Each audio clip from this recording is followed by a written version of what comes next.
Merhaba. Yılbaşı yaklaştığı için birazdan çocukları sevindirecek tarzda şeyler hazırlayacağım. Bugün rock candy ya da kaya şeker nasıl yapılır onu göreceğiz. Malzemelerimiz sadece şeker ve su. Onun yanında renklendirmek istiyorsak su bazlı gıda boyası ve eğer değişik bir tat ve koku vermek istiyorsak esans gerekiyor. Daha hepsinin sakız tadında olmasını istedi. Ben sakız esansı bulunduruyorum. Ve 3 değişik renk gıda boyası hazırladım. 1 kap suya karşılık 3 kap şeker gerekiyor. Ben 3 bardak su koydum tencereme. Dolayısıyla burada 9 bardağa denk gelecek kadar da şekerim var. Bunlar da daha sonra çubukları batıracağım içine, görürsünüz. Orada bana yardımcı olacak, pratik olacak bardaklarım. Ama normal su bardağıyla da yapabilirsiniz o göstereceğim işlemi. Sadece o zaman normal büyük bir mandala ihtiyacınız olacak. Şimdi ben minik mandallarla idare edeceğim.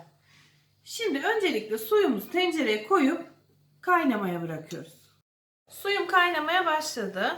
Şimdi ben kaynayan suyun içine yavaş yavaş şekerimi ekleyeceğim. Karıştıracağım. Şeker içinde iyice eriyince bir miktar daha şeker ekleyeceğim. Amacımız şekerin suda iyice erimesi.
Şeker tam olarak eriyene kadar bekliyorum.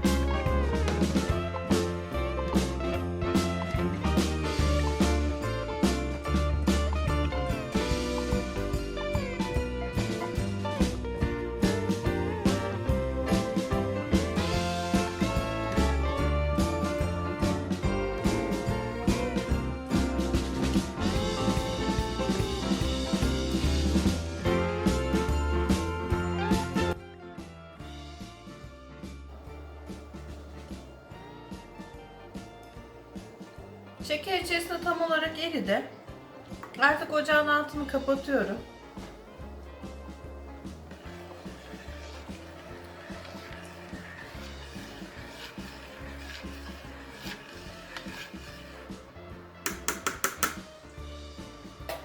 Ve bu aşamadayken içerisine esansı katıyorum.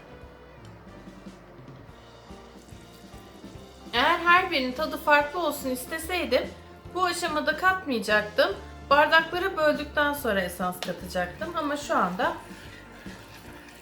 esansı toptan katabilirim ben tek lezzetle yapacağım için.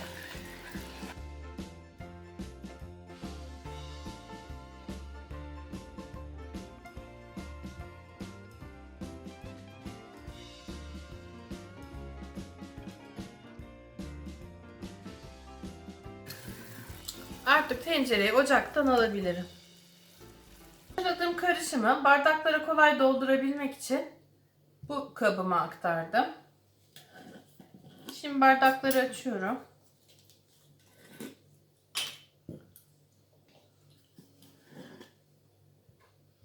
Ve karışımımı dolduruyorum. Şekerli su, şerbet gibi bir şey.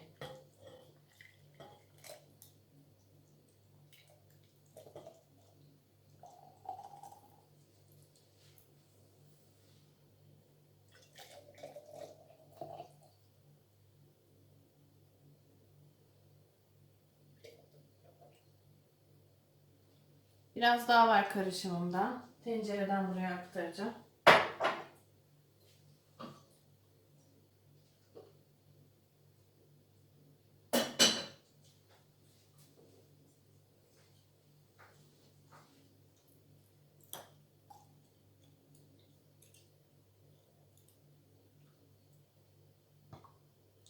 Dar ve yüksek bir kaba ihtiyacım var aslında tam olarak.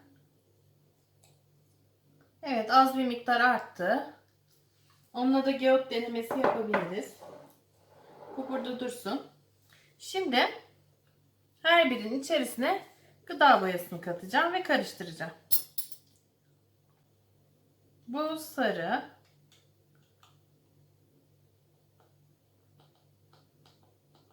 Çok boyalı olsun istemiyorum. Zaten şeker, aşırı şeker çok sağlıklı değil.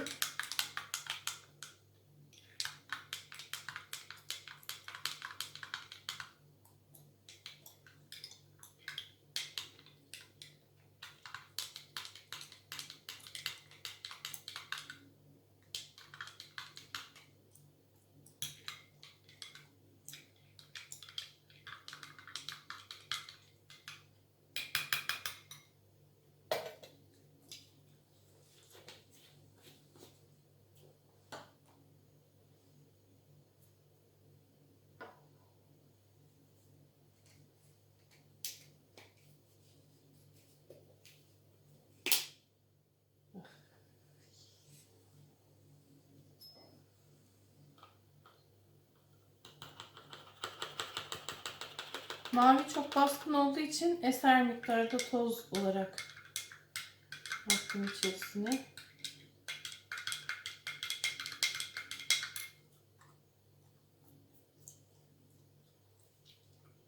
Sadece kapağını açmamla bile elime bulaşan miktara inanamazsınız şu anda.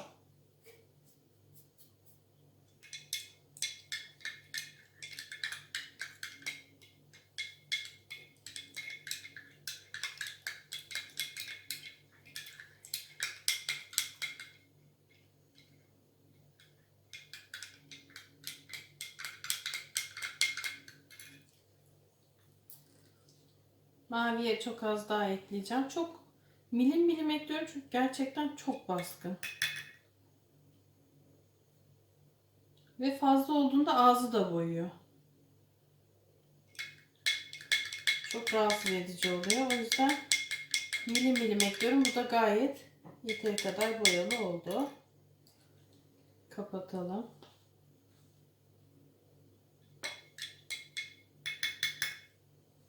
Bu da tamam. Şimdi bir renk daha yapacağım.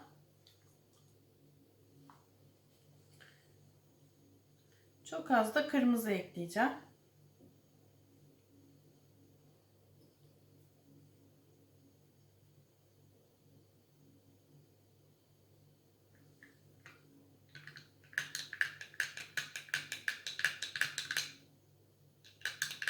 Evet.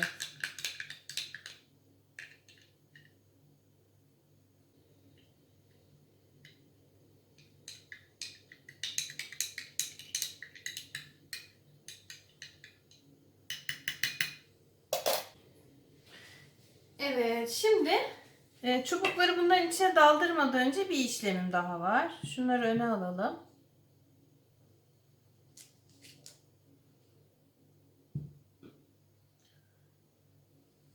Kapakları kapatabilirim. Sıcak. Çok sıcak, dikkat edin. Hatta biraz soğumaları için bekleyebilirsiniz bile.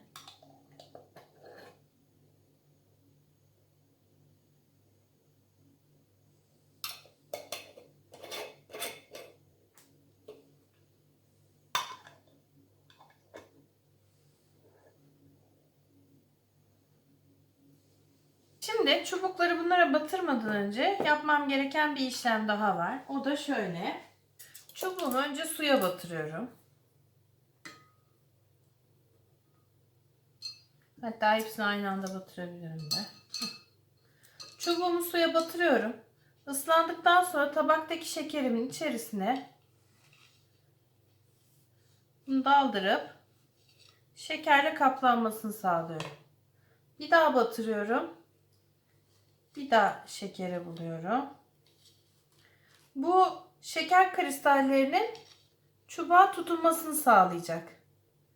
Yani tabaktan ziyade bizim çubuğumuza tutunsun diye. Bunu bir kenara alalım. Diğer çubuğumu buluyorum.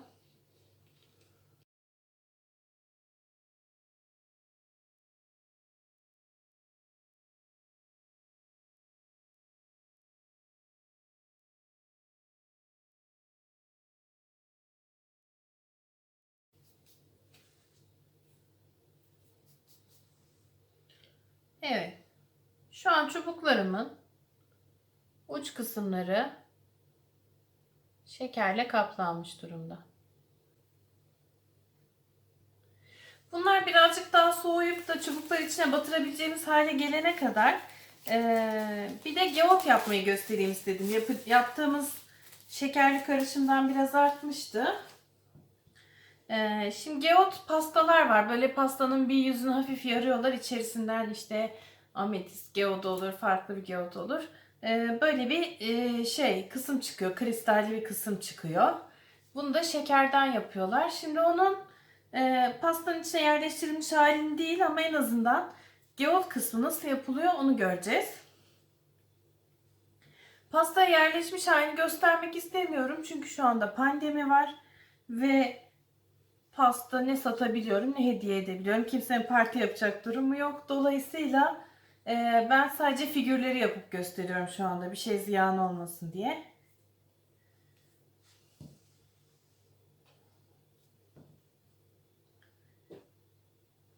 Evde 3 kişiyiz sonuçta. Ne kadar pasta yiyeceğiz? Kaya kısmına denk gelecek böyle hafif dalgalı renkli gri siyah karışımlı bir şeker hamurumu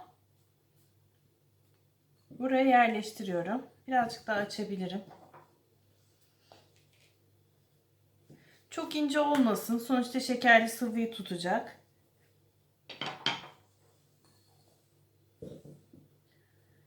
Bunun içine yerleştiriyorum.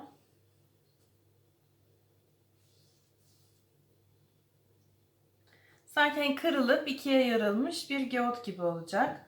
Bunun da içerisine şunu şöyle çekelim hafif. Şeker hamurumu açtım. Kasemin içine yerleştirdim.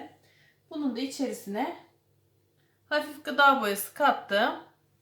Şekerli karışımı aynı kaya şekerde kullandığım karışımımı döküyorum.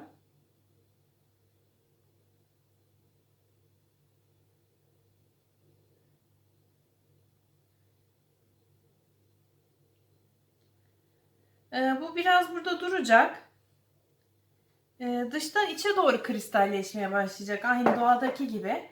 Ve dıştan içe doğru kristalleşirken ben arada bunun içerisini boşaltacağım. Bu bayağı bir bekleme süresi var. Bunu böyle bırakacağım. Bakalım bir hafta sonra mı, 2 hafta sonra mı kristaller oluşmuş olacak. İçindeki fazlalığı döktüğümde de geodum olmuş olacak. Bunu bir kenara koyuyorum. Şöyle rahat göreceğiniz bir şekilde koyalım. Çubuğumu bunun içerisine batıracağım. Ama nasıl batıracağım? Dibine değmesini istemiyorum. Çünkü bunun uç kısmında da hafif kristalleşme olsun ve şeker oraya taşsın istiyorum. Tam çubuğun bittiği yerde şekerin bitmesini istemiyorum. O yüzden çubuğumu daldırıyorum. En dibe kadar gitti. Ben bunu en dipten hafif yukarıda olacağı şekilde kaldırıyorum ve mandalla tutturuyorum.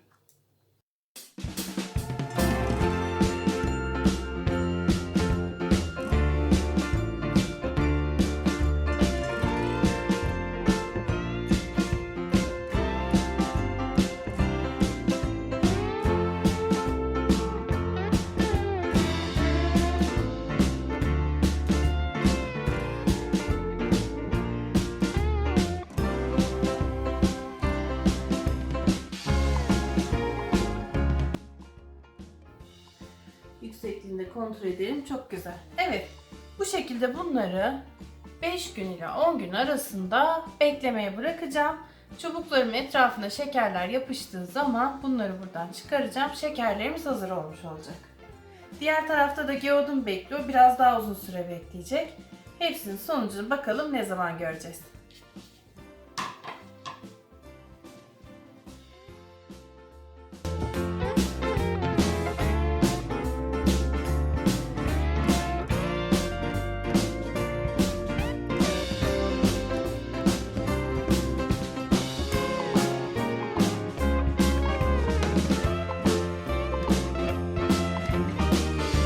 Ve kaya şekerlerimizin 4 günü doldu. Bugün şehir dışına gideceğimiz için daha fazla bekleyemeyeceğim. Aslında daha çok beklesem daha güzel olacaktı diye düşünüyorum. Evet. Ben de zaten... Ve Dahan da sabredemiyor zaten. Kırmızı şekerimiz bu şekilde. Şimdi bunun şerbetin süzülmesi için bardağa asacağım. Şu şekilde. Bakın şekerimiz şurada. Yeri çoktan Şerbeti bayağı süzülüyor. zamlıyor. Şimdi aynı şekilde öbür renkleri alacağım.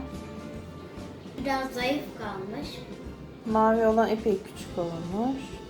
Ne yazık ki. İşte bekleyebilsek 10 gün falan beklemiş olsaydık daha gösterişli olacaklardı tabii. Evet ama bekleyecek fırsatımız yoktu. Gibi 3-5 gün yapmayın. Evet 10 gün bekleyin güzel olsun. Evet bizim Aslında ben de fotoğraflık yapacağım için daha çok beklemek istiyordum ama şehir dışına gitmemiz bir hafta öne geldi. Yani